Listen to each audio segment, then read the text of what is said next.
Hello everyone. परीक्षाओं में धांधली होना, नकल करना, चीटिंग जैसी समस्याएं या पेपर का लीक होना ये आम बात हो गई है। आज हम देखते हैं चाहे वह एसएससी हो, बैंक हो, रेलवे हो या फिर यहाँ पर पीएससी जैसे एग्जाम, आज के परीक्षाएं जो हैं आए दिन यहाँ पर पेपर लीक होने की समस्याओं का सामना कर रहे हैं। इसके साथ साथ चाहे वो एंट्रेंस एग्जाम हो, प्रवेश परीक्षाएं हैं, उनमें भी ये स्थिति आपको बनी हुई है। इन चीज़ों पर रोक लगाने के लिए, परीक्षाओं में धांधली को बंद करने के लिए, यहाँ पे अनुचित सामग्रियों और वितरण के संदर्भ में परीक्षाओं को सुव्यवस्थित तरीके से कराने के लिए और अपराधियों को सजा देने के लिए सरकार के द्वारा यहाँ पर एक विधेयक लोकसभा में प्रस्तुत किया गया है। इससे संबंधित क्या प्रावधान है, इसकी आवश्यकता क्या है, इसके प्रमुख तथ्य क्या हैं और इसे किस तरीके से परीक्षा के संदर्भित नियमितता यहाँ पे बरती जाएगी, उन पहलुओं को लेकर आज हम यहाँ पर चर्चा करेंगे। सबसे पहले देखें यहाँ पे जो चर्चा का एक विषय बनता है, विधेयक का नाम क्या है, थोड़ा सा ध्यान रखिएगा, परीक्षाओं में यहाँ पर पूछा जा सकता है आपको। तो परीक्षा में देखिए यहाँ पर लोक परीक्षा अनुचित साधनों की रोकथाम विधेयक 2024, ये आपकी परीक्षा जो विधेयक है इसका पूरा ये नाम यहाँ पर है, इसको ध्यान रखिएगा, ठीक है। लोकसभा में देखा जाए इसे प्रस्तुत किया गया है और विधेयक का जो उद्देश्य यहाँ पर है कि जो भी लोग यानी कि जो भी सरकारी नौकरियां हैं, वो चाहे वो कंपटीशन एग्जाम के माध्यम से जॉब को फिल करने के संदर्भ में यहाँ पर विज्ञापन जारी किए जाते हैं या फिर कोई एंट्रेंस एग्जाम हो, प्रवेश के लिए कोई परीक्षाओं का आयोजन किया जाता है, उनमें अधिक पारदर्शिता, निष्पक्षता और विश्वसनीयता यहाँ पर विश्वसनीयता ले आने के संदर्भ में आपको किया जाने वाला एक प्रयास है। इस दिशा में सरकार की अन्य पहलों को ये पूरक होगा और इन पहलों में देखा है तो निम्नलिखित प्रक्रियाएं यहाँ पर शामिल की जाएंगी। सबसे पहले देखा जाए तो इसमें सेल्फ अटेस्टेशन यहाँ पे शुरू किया जाएगा ताकि किसी भी तरीके की कह सकते हैं कि समस्याएं जो होती हैं या किसी के व्यक्ति के द्वारा किसी और के द्वारा एक परीक्षा देने के संदर्भ में यहाँ पर व्यक्तियों को भी पकड़ा जाता है, तो वहाँ पर इस तरह की समस्याएं यहाँ पर ना होने पाए। कई चरणों वाली परीक्षा में आवेदन से लेकर अंतिम परिणाम जारी होने तक की अवधि में यहाँ पर कम करना, यानी कि जो समस्या रही है बहुत ज़्यादा लंबा एक समय लग जाता है,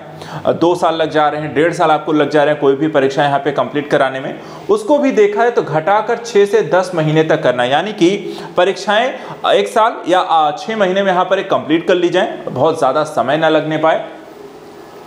यह एक आदर्श प्रारूप के तौर पर काम करेगा और राज्य अपने विवेक से यहाँ पर इसे अपना भी सकते हैं, यानी कि यहाँ पर ये केंद्र सरकार के द्वारा लाया जा रहा विधेयक है और इस विधेयक को राज्य सरकारों के द्वारा अपने अपने स्तर पर यहाँ पर लागू भी किया जा सकता है। उसमें किसी प्रकार के कोई संशोधन है तो वो भी वहाँ पर इसमें ऐड करके उसे नए प्रारूप के तौर पर भी लागू कर सकते हैं। अगर हम देखें यहाँ पर इस प्रकार के विधेयक की आवश्यकता क्यों पड़ी है तो उसको भी समझ लीजिए। जैसा कि अभी हमने यहाँ पर डिस्कस किया कि कदाचार के कारण सरकारी भर्ती जो परीक्षाएं हैं वो पूरी यहां पर नहीं हो पा रही हैं, उसमें पारदर्शिता नहीं हो पा रही है या फिर यहां पर पेपर लीक हो जाने के कारण या उसमें किसी प्रकार की अनियमितता होने के कारण उसमें विलंब हो जाता है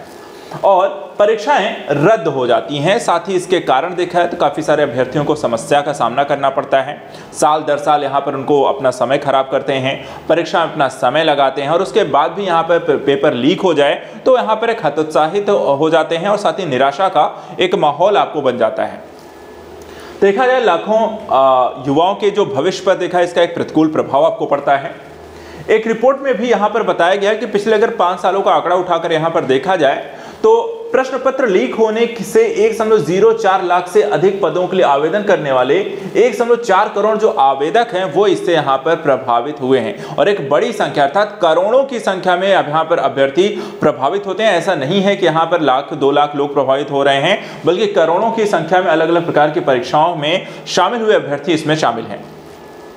वर्तमान में परीक्षा के लिए अपनाए गए अनुचित साधनों या तरीके या किए गए अपराधों से निपटने के लिए यहाँ पर कोई विशेष यहाँ पर ठोस कानून नहीं था, जिसके कारण यहाँ पर इसे लेकर आया गया है और इससे संबंधित प्रावधान इसमें लागू किए गए हैं। चलिए बात करते हैं इस विधेयक में क्या क्या विशेषताएं हैं, किस तरीके से इस पर रोकथाम के संदर्भ में कितने प्रभावकारी होंगे। तो यहाँ पर अगर हम देखें इस विधेयक में जो बातें की गई हैं, सबसे पहले जो शामिल परीक्षाएं हैं, कौन कौन सी परीक्षाओं के संदर्भ में इस विधेयक को लेकर आया गया है, तो यहाँ पर आप देख सकते हैं इसके अंतर्गत संघ लोक सेवा आयोग यानी कि यूपीएससी, कर्मचारी चयन आयोग यानी कि एसएससी, रेलवे, राष्ट्रीय परीक्षण एजेंसी आदि के द्वारा आयोजित परीक्षाओं को इसमें यहाँ पर शामिल किया जाएगा।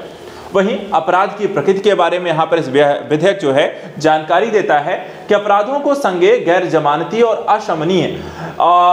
के रूप में यहाँ पर आपको वर्गीकृत किया गया है। अशमनीय अपराधों के मामले में शामिल जो पक्षकार हैं वहां पर समझौता किसी तरीके का नहीं कर सकते हैं। वहीं बात करें कि यदि कोई व्यक्ति इस तरीके के काम करते हुए पकड़ा जाता है, चाहे वो पेपर लीक करने, चीटिंग करने, नकल करने, इस तरह की जो भी यहाँ पे अपराध हैं, तो वहां पर देखिए न्यूनतम 3 से 5 वर्ष का कारावास यहाँ पर सुनाया जाएगा उन अभ्यर्थियों को, या फिर कह सकते हैं जो भी यहाँ पर व्यक्ति आपको शामिल होंगे। और संगठित आपराधिक जो समूह होगा उसे 5 से 10 साल की कैद और न्यूनतम 1 करोड़ रुपए का यहाँ पर जुर्माना भी लगाया जाएगा। यानी कि सजा के कड़े प्रावधान भी देखा जाए इसमें आपको लागू किया गया है और भारी जुर्माना भी यहाँ पर आपको लगाया जाएगा। वहीं कार्मिक लोक शिकायत और पेंशन मंत्रालय ने लोक परीक्षाओं पर एक उच्च स्तरीय राष्ट्रीय तकनीकी समिति के गठन का भी यहाँ पर आपको निर्णय लिया है।